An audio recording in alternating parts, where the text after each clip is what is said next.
I'm going to tell you something about my life. My name is Alexander Graham Bell. I was born in the year 1847 in Edinburgh. To understand where I ended up, you'll need to understand where I started from. So the story I will tell you begins when I was just a boy.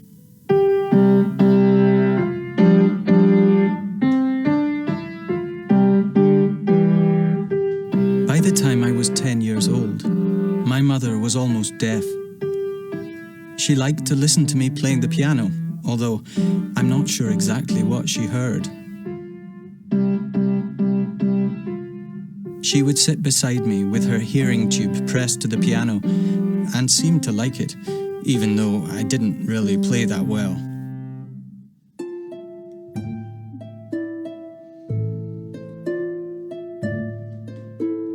Because of my mother, I was interested from an early age in how sound works.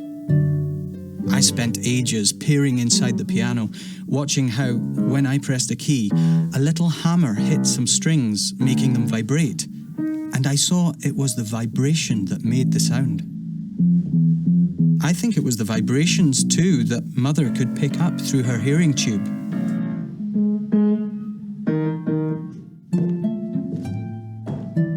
Sometimes in the next room, my father would be teaching one of his pupils.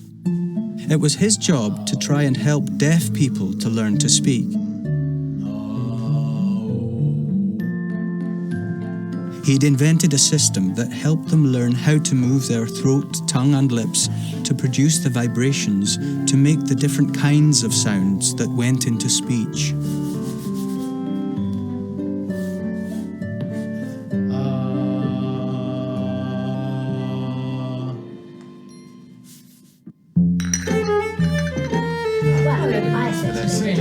When there were people round for tea and the chatter was whirling around the room, I didn't like the thought of my mother missing out. So I tried to help her follow the conversation by tapping a code out on her arm.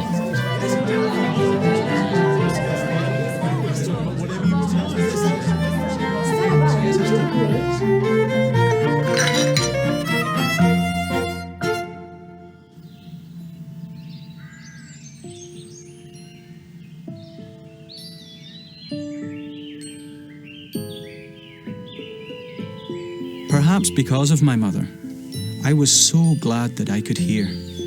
I was so aware that the world was full of sound.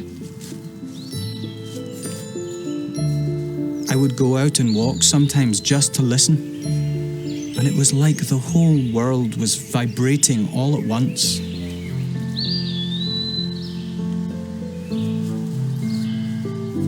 I thought if I listened hard enough, I could even hear the sound of moss growing and creeping its way along a fallen tree.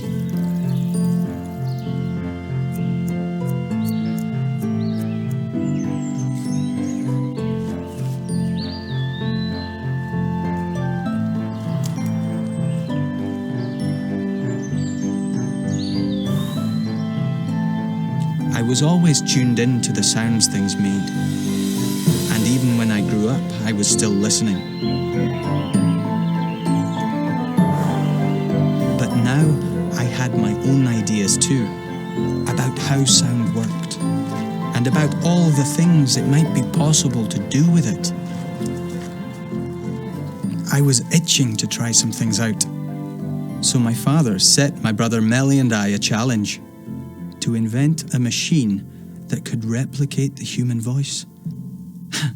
A talking machine. The idea got me really excited.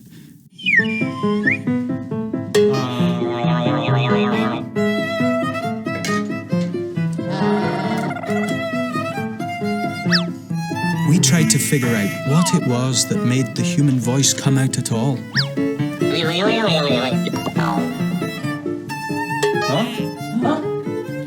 We tried to think of the body as a machine with all the mechanisms needed to cause a vibration to make a sound, but not just any sound. All the different kinds of sounds that make up speech.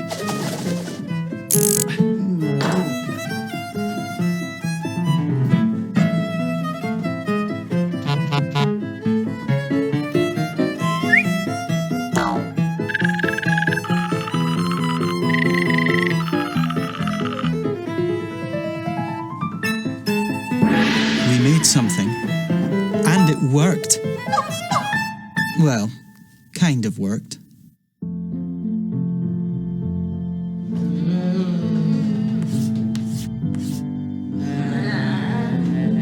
When I wasn't thinking about machines or working on my ideas, I taught deaf children, just like my father did. I never forgot that some people, like my mother, could hear very little or nothing at all. And teaching them how to make sounds spurred me on. And I had so many ideas about how to make machines that could manipulate sound.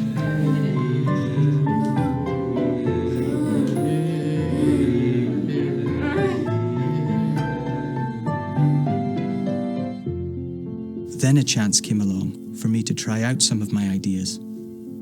I was asked to find ways to improve the telegraph machine. The telegraph machine was a relatively new invention used to send messages from one place to another. Before the telegraph, messages had to be handwritten and sent by horse and cart. Well, this was so much quicker. It sent messages from one place to another by taking the words of a message and turning them into a code, like Morse code, which could be sent down an electrical wire. At the other end, the code was received and translated back into words again. But the big drawback was, you could only send one message at a time, and it had to be sent from the telegraph office, which often meant there was a very long queue.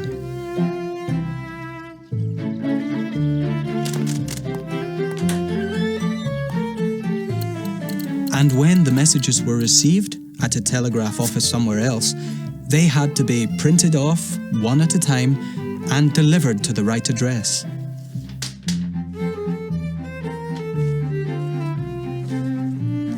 It was a clever system, but sending one message at a time was simply too slow.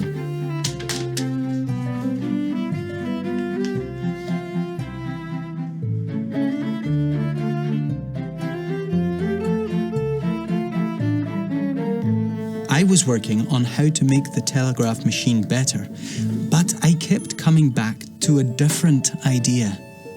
What if, rather than turning a message into a code and then sending that code along an electrical wire, then turning it back into words again, what if you could send the sound of a human voice so that one person could simply speak to another, even if they were far away?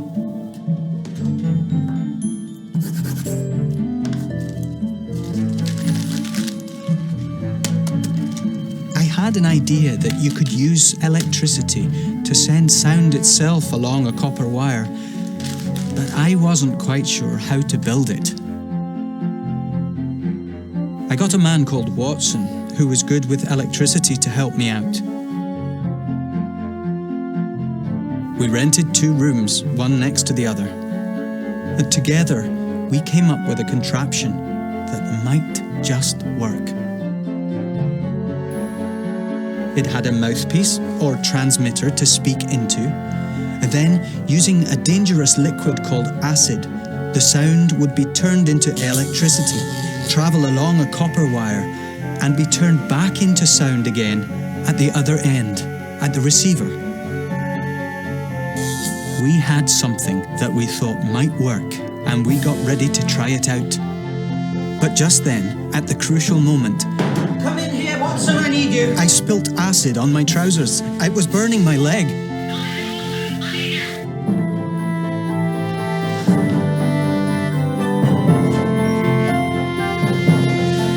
To my utter amazement, Watson had heard me. The machine had worked.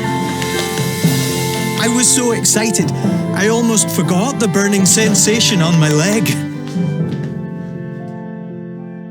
In that moment, the telephone was born. It needed more work, but soon I was ready to show people what I had invented. It caught on, and it was a great success. Amazing to think that the device that we rigged up between those 2 rooms was the first ever telephone. And now, in your world, there are more than 5 billion of them.